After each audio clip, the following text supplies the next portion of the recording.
There is definitely a fungus among us every moment of the day. The fungal kingdom embraces an estimated million or more species. Within each of us, about 100 species alone thrive. Types of fungus most commonly known to us include yeast, mushrooms, and mold. When mold comes into our homes, it can be a killer.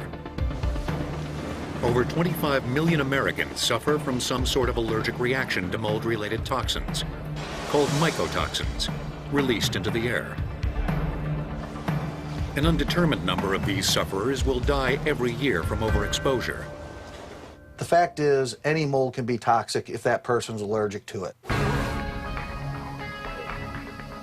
If these guys look like they're suiting up to confront a biohazard, it's because they are. They're mold remediation specialists, and they have to protect themselves by preventing potentially harmful spores from invading minor cuts on their skin or entering their lungs. Mold removal, or remediation, is a $3 billion a year industry in the United States. The goal of remediation is to create a clean, dry area with a normal spore count. In other words, fewer spores inside the home than out. All we want to do is get it to a normal level. It is an impossible goal to get a mold-free structure in a residential home.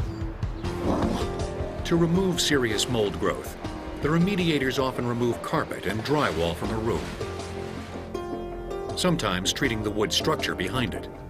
There are several ways you can treat the studs depending on the severity of the damage. You can sand them. In some cases, you might even be able to wipe them down. For large jobs, they can also use dry ice blasting. The combination of the extreme cold and the force of the blast causes the mold to shrink and detach itself from the surface. Once the remediators clean and treat the infested areas, the homeowner can rebuild.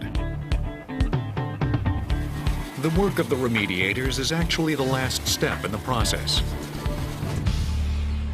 Before the remediation, a mold specialist must come in and evaluate how serious the problem is.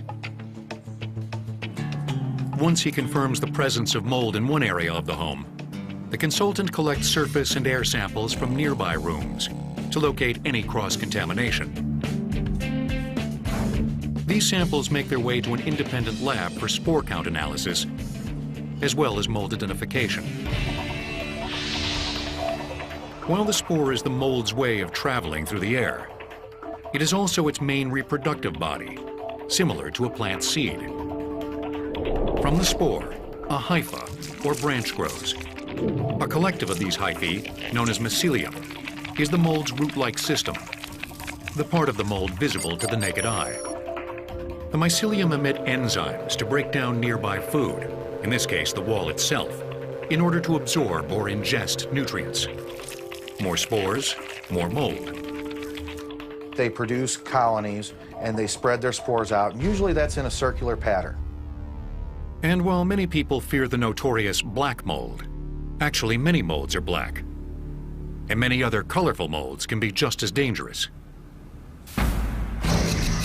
Like a snake when threatened, some molds release toxins as means of self-defense. If these mycotoxins are in high enough concentration, the effect on a nearby human can be devastating. The problem with mold is it affects everyone differently, so what may bother me may not necessarily bother you. Generally, mold affects the very young, the very old, and anyone that's immune compromised. Mold needs two simple ingredients to thrive.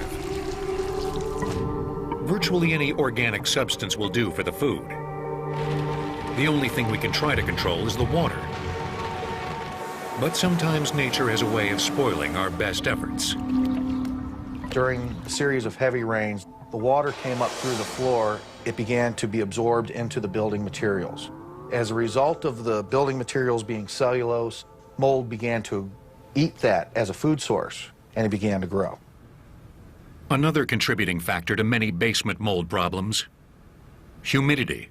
In this case, the relative humidity in the building is 84%, and the temperature is 82 degrees Fahrenheit. You want a relative humidity in a structure between 40 and 60%. The faster the area is dried, the less likely you are of having this type of a situation. Well, this wall will have to be removed by specialists. A more common form of mold in many homes is found in the bathroom. Often referred to as mildew, it embodies all the risks of other mold invasions, but is usually more treatable. What's the cause of this? Almost always the cause is improper ventilation. And you do simple things to help prevent this from reoccurring. Leaving the shower door or curtain open when you're finished is a great first step. When cleaning mold of any size, there is at least one rule of thumb. The one I would say don't use is bleach. The bleach stays on the very surface. So when you do use bleach to clean it, bleach is always mixed in water. The water is doing more damage than the bleach is actually doing beneficial. First step is fix the problem, dry things out, kill it so it doesn't come back, and then clean it with any household cleaner you want to use it with, except bleach.